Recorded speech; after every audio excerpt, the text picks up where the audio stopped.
first course was held on March the 25th, 1985, as one of 3 courses put in the calendar.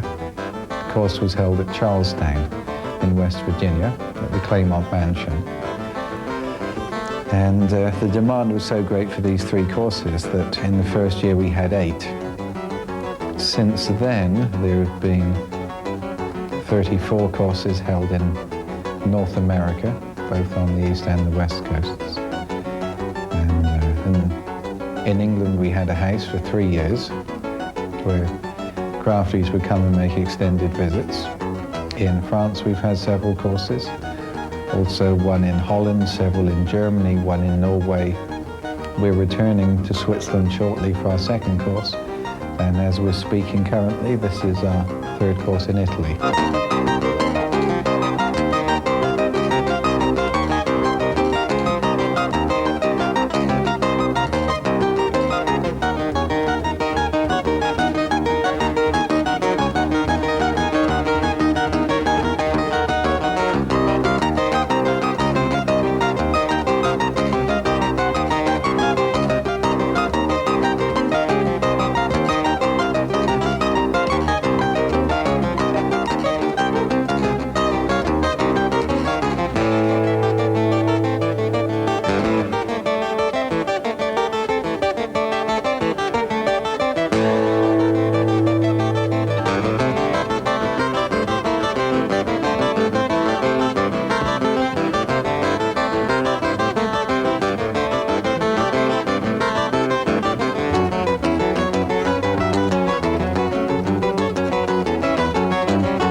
Key experience for me as a musician was in 1967 when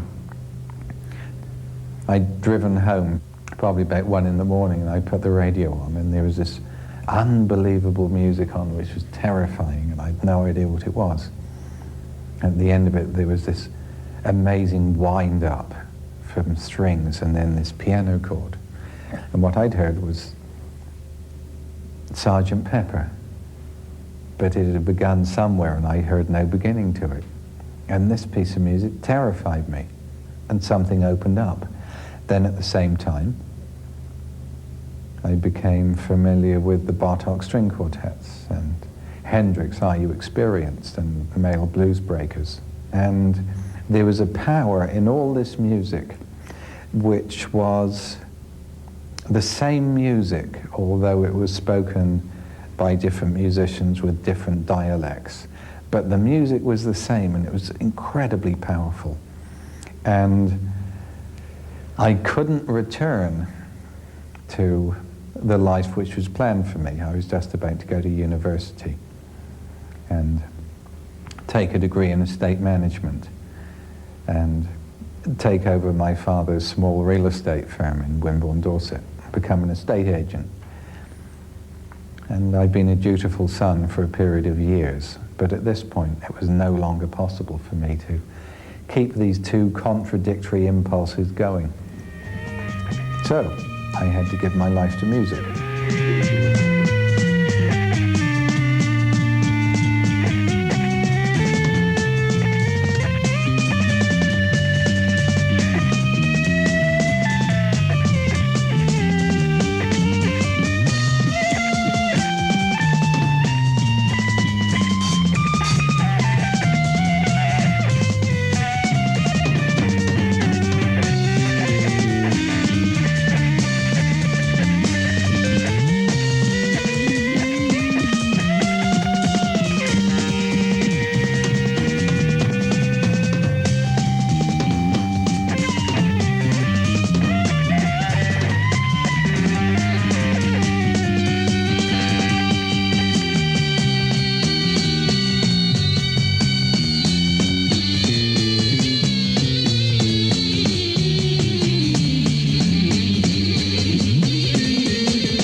Schizomen obviously had the power of heavy metal, slightly anti-dating heavy metal as such. It had all that power. It had what at the time would have been called jazz chops, and yet it had a determining rock background. And here were these characters, young English people from nowhere playing this stuff with a remarkable scrunch and power. It was so physical. At the same time, you couldn't play stuff that difficult in the technical standards of the time without being on your feet.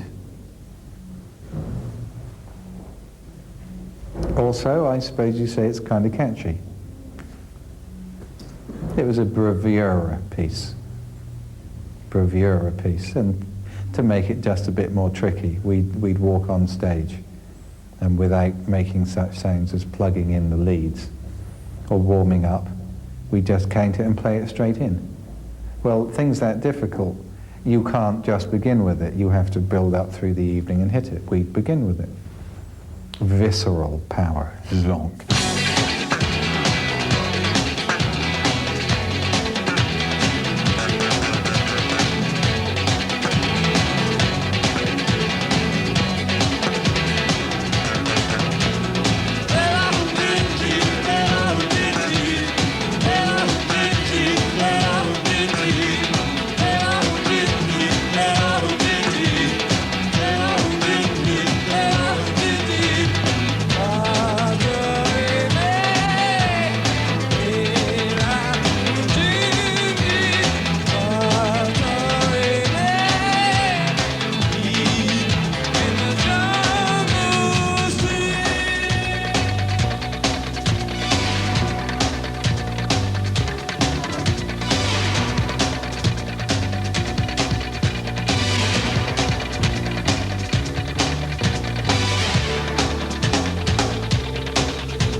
unusual outfit. I mean, it would normally be said that the band was a democracy, but it wasn't quite that. And I'm thinking of the three main forms of King Crimson. It was more a functioning anarchism. Not an anarchy where you have no ruler and it's a mess, but an anarchism where there is no ruler, that each of the characters involved accept responsibility for themselves. So it's a far more interesting experiment, far more difficult, but potentially more alive.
King Crimson music was generally player-specific.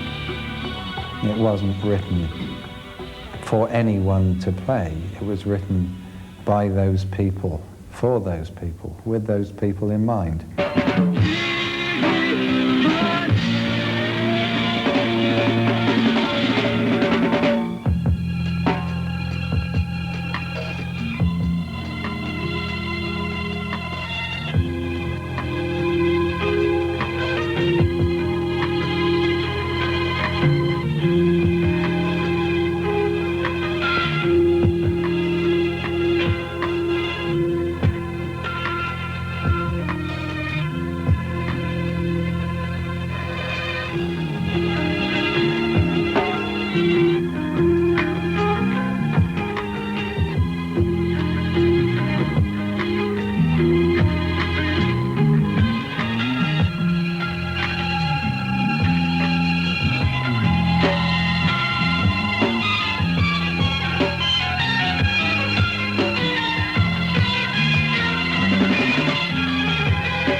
And bear in mind, from the period 1969 to 1974, we weren't even paid wages. We weren't even paid for going on the road. The budgeting was nil for wages. I mean, it was a zero budget on wages. It wasn't even in the budget. It wasn't allowed for. So King Crimson was something which, if you wanted to be rich and famous, it kind of wasn't the best band in town. On the other hand, you would have opportunities to experiment with a way of living your life and playing your instrument and working with others and playing music to people that presented opportunities you would not get if you worked by the book. And if the question is, well, what was it like? Then the answer is it was real. 1980, more extensive touring. I became involved in a little bopping dance band called the League of Gentlemen. And then in 1981, the return of King Crimson for 3 years. Then in 1984, once again, a certain period of work in the marketplace had come to an end. And I went into retreat and allowed the future to present itself.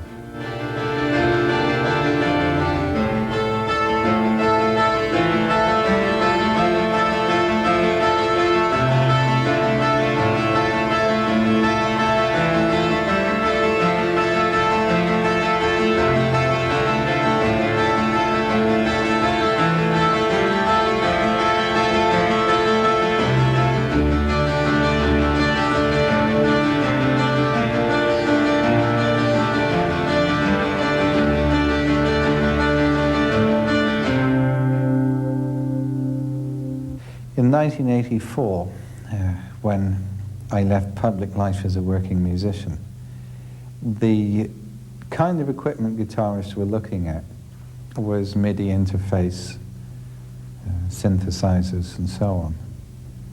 Now, 7 years later, when I'm re-emerging, coming back into public life, guitarists have given this up by and large, and what they've done is look at very high quality analog and or digital effects which modify the guitar sound rather than plugging into a MIDI interface and using a sound source which is outside the guitar as such. A sample system, something like that. So what I'm doing at the moment is finding what equipment is available which was never available before that might be of some use to me. And I was one of the first in England to buy a Zoom, the new little Walkman-sized digital effects system. My only complaint with it is that they refused to give me a professional rate. At the time, I was one of the first to buy it, and they hadn't moved to giving professional rates. Fie, I say. And the next piece of equipment I bought was the Roland GP16, virtually as soon as it hit the market. And I'm just about to look into other pieces of equipment. For example, TNC from Norway have some very good effects that I'm going to look at. In terms of amplification, I've been using the new Trace Acoustic, which is an amp designed specifically for the Ovation guitar and acoustic, amplifying acoustic guitars. But I'm using it both for acoustic amplification and as a pair of electric guitar amplifiers. So my current basic stack is a Zoom with an ART multiverb and a Roland GP16 into a pair of Trace Acoustics with my Tokai Les Paul copy.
Everyone together, please.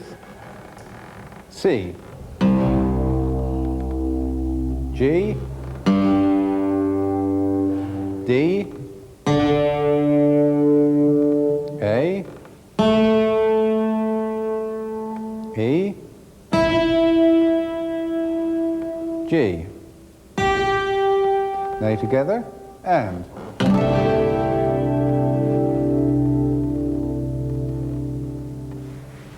The new standard tuning. The tuning, if you want a historic note on the tuning, the question is, where did you find this tuning? The better response to that question would be that the tuning found me, and it found me while lying sweating in the sauna of the Apple Health and Fitness Center in New York at Bleecker and Thompson. One morning about 10:30 in September 1983. And I'd had a dissatisfaction with the old standard tuning of E, A, D, G, B, E, a fairly arbitrary bodge, which seemed to have nothing other than tradition and history. So I'd come up with no solution to this dissatisfaction other than considering maybe the possibility of a 7-string guitar. But it wasn't a burning issue for me. And then here was this new tuning. Guitarcraft is not a method. Guitarcraft is a way of doing something. And if an instruction is given or an exercise is presented, then it's based upon a principle if the exercise is sound. If we are making a demand of our hands, we would begin by bringing part of our attention to the left hand. So, if we bring the left hand to the 7th position, to the 4th string, we might place all the fingers lightly touching the tips on the 4th string. Apply just as much pressure as is necessary to stop the string, and then release it. So pressure, release. Pressure, release. Pressure, release. May we all play, please, the first primary exercise. It'll be like this. Would you like it electrically? Yes, please. Here we go. Would you like to turn up? 2, 3, 4.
Circulations are one of the most powerful techniques we have in guitarcraft.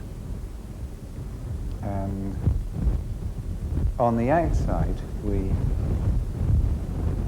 we seem to be passing a note to each other. But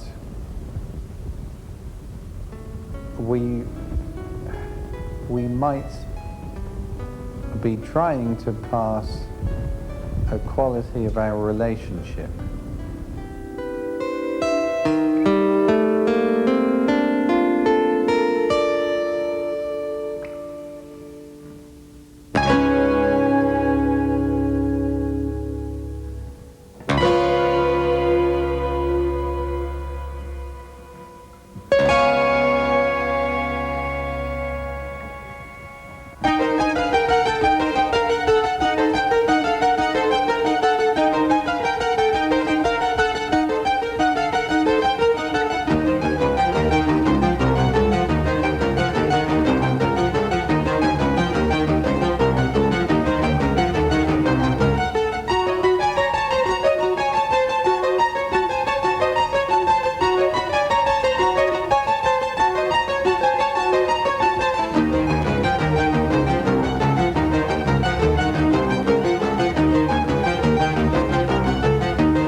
The principle of succession states that in any ascending fingering, each of the preceding fingers remains in contact with the string and maintains the pressure. So the pressure is not released until the fourth finger is in contact with the string. So all the pressure is maintained. Then there's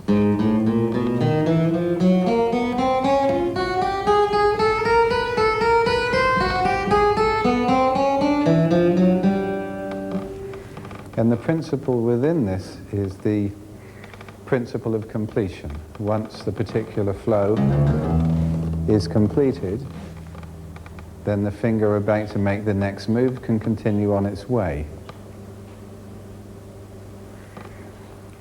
There is another seemingly contradictory principle, which is the principle of constant release. In this, the pressure on each of the fingers is released consecutively. This is to exaggerate, another way of playing it. This principle takes precedence over the principle of succession in extended fingering and in speed fingering. For example, rather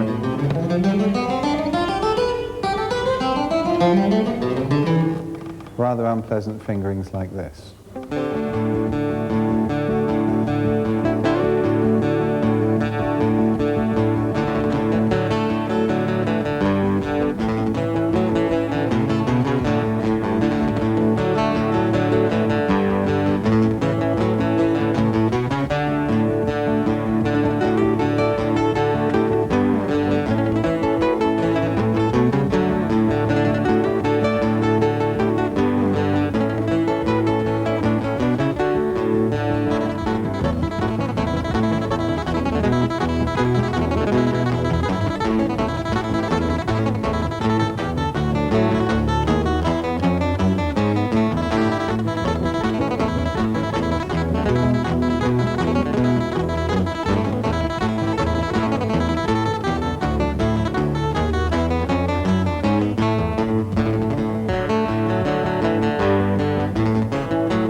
if you work in a group, something becomes possible which simply is not possible if you're on your own. Providing you can work as if you were one person.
Any approach to art, if you want to call it that, or creative endeavor, has to accept that the uncertain is not only an inevitable part of what we're doing, but it's utterly necessary.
In Guitarcraft, one of the the ruling, guiding principles is act in accordance with where you are, when you are, with whomsoever you are.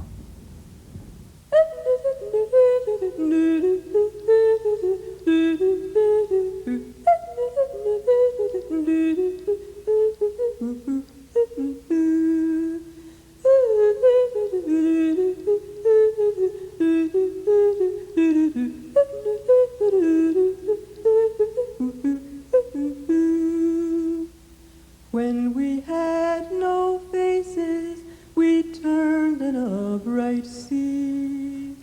We wished for voices, hands and feet, heartbeat. See, this is how we want it to be.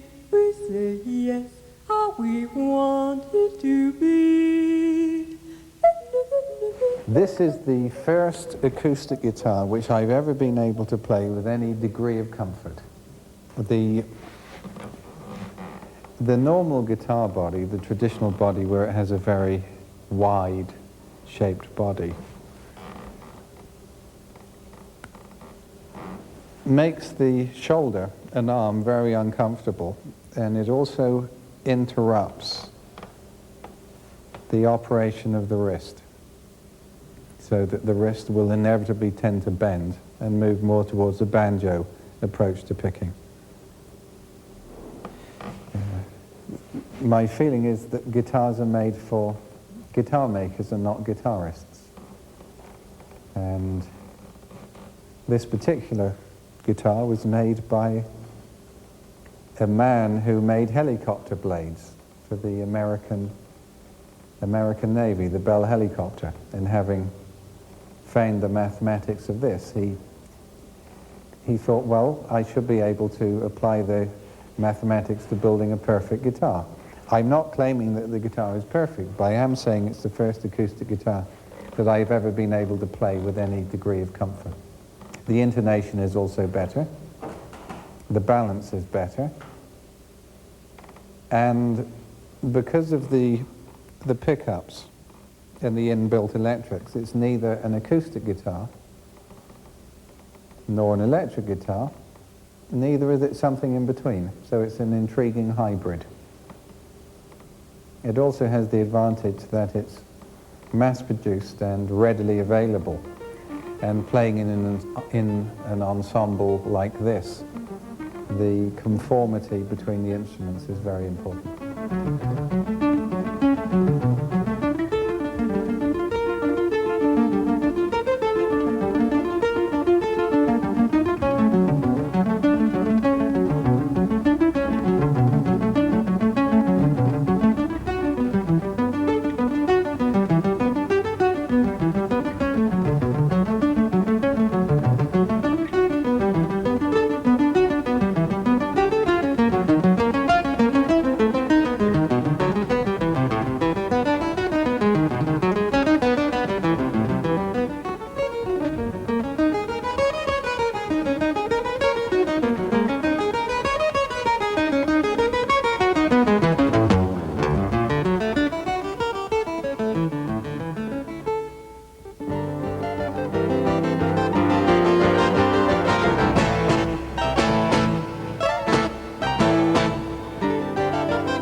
a mistake to say that King Crimson was my band. I was one of the players.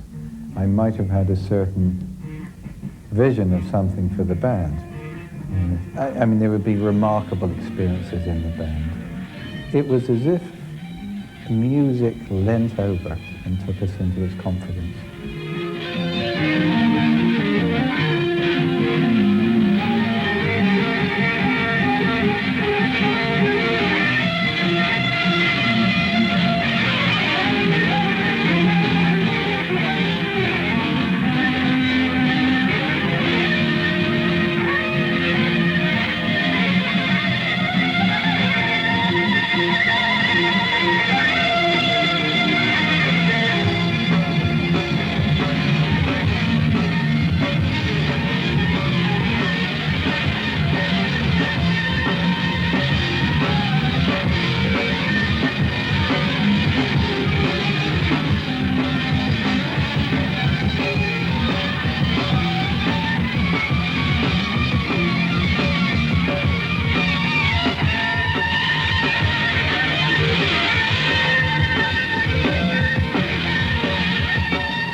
Reforming a particular configuration of people